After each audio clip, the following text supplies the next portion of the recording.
Night Owls. Chapter 2. Francis the Impaler. Francis goes back to his office. He feels sorry for Elena. She doesn't know what she's really gotten herself into. He had noticed the director's gaze, or whatever kind of being he might be, as he had been scrutinizing Elena with a calculating look. But nobody actually knows that he's undercover here. This is his story. Francis was born in Romania in 1986. Like the other students here, he is an orphan. His parents disappeared under mysterious circumstances. He was fortunate that the Catholic Church took him in. He was raised in a monastery and always wondered why he wasn't allowed to leave. When he was old enough, the truth about his parents' disappearance was explained to him. They were half vampires, living like humans during the day. But when they craved blood, they transformed into these wretched creatures. They mercilessly killed several people until the church became aware of their activities and sent a specialist to the area to put an end to their evil deeds. This specialist set out on the hunt. He found the two in the backyard of a bar where they were in the process of draining their victim's blood. By some instinct, the two sensed the danger. They immediately released their victim and lunged at the vanquisher of evil. The man leaps to the side and pulls a large crucifix from his jacket pocket. The two vampires hiss angrily, but are paralyzed by the power of the cross. The demon hunter pulls a wooden stake from the inside of his jacket. He approaches the two creatures and dispatches them both by plunging the stake into their hearts. They both transform back into their original human forms before finally crumbling into dust. Only their belongings remain. In one of their pockets, he finds a leather case, a wallet. Inside, he finds a small photograph of a child, approximately 4 years old, and an identification card with an address.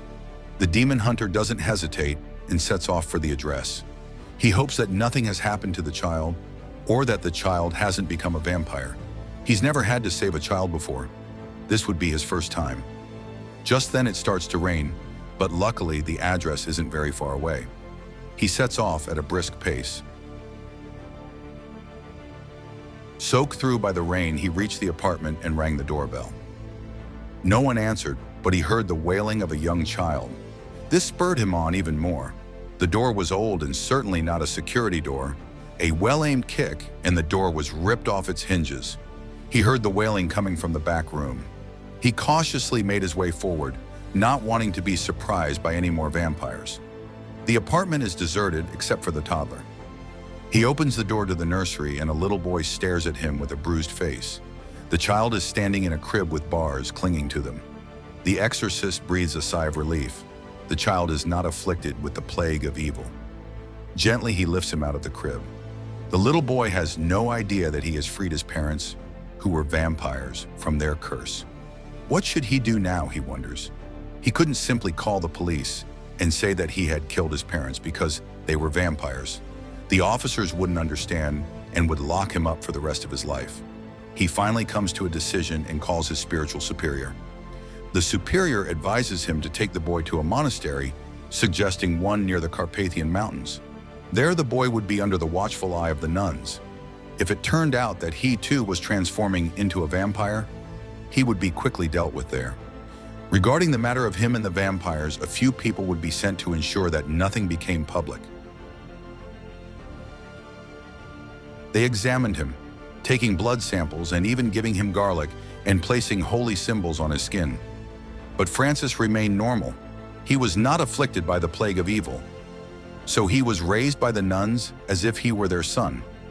Later, when he was old enough, they explained to him what had happened to his parents. This affected him so deeply that, after his priestly training, he chose the path of an exorcist. This training took place directly in the Vatican. It's a secret organization that deals with supernatural cases. Francis specialized in vampire cases because he wanted to find out why his parents had become vampires. He earned the name Francis the Impaler because he always destroyed the vampires with a wooden stake. One day, a case led him back to his birthplace. There, he encountered a gang of vampires. These vampires, just like his parents, were normal people during the day, but at night they transformed into bloodthirsty creatures of evil.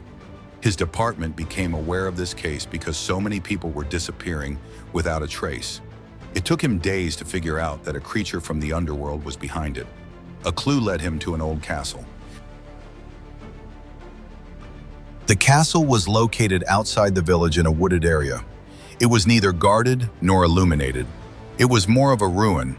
No bushes had been trimmed or any other maintenance carried out there for years. It reminded him of the film Beauty and the Beast, only without the enchantment. Here, the gates of hell had opened. When he entered the ruins back then, he walked straight into a trap.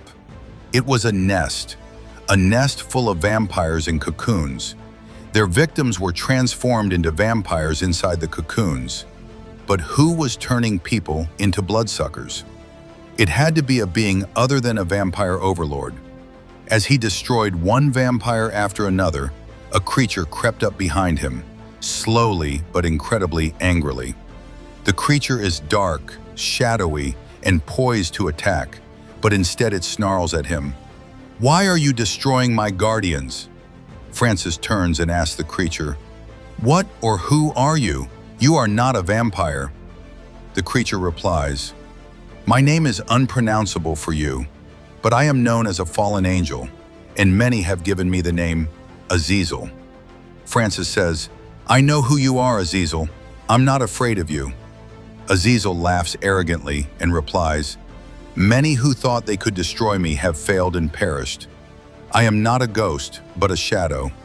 I am neither light nor darkness. You cannot compare me to demons or angels. I am another dimensional manifestation of horror. Now, mortal, try your luck and become another victim of mine, which will only make me stronger and stronger." Francis ponders how to deal with this creature. He remembers his trip to the Tibetan highlands, where he helped a Buddhist monastery. A monk had been possessed by a demon, and Francis helped him through an exorcism. As thanks, the head monk gave him an ampoule of eternal light, telling him it would dispel shadows and darkness. The monk said the word Vajra, which is Sanskrit and means lightning bolt. The ampoule began to glow, illuminating the entire monastery. Francis was so dazzled that it took him several minutes to regain his sight. Francis knows this otherworldly being is too powerful to destroy with it, but perhaps he can banish it with the vial. He reaches into his jacket's inside pocket, and luckily he has it with him. He pulls it out and points it at Azazel. He says the word Vajra aloud. It's incredibly bright all at once. Azazel cries out in pain and growls, "You'll regret this." With those words, it vanishes into its dimension of shadows. Now he's here, in the heart of Scotland, sent here by the Order. Firstly, because of the building's history, and secondly, because of the missing orphans. But he doesn't know that sinister plans are already being hatched for him.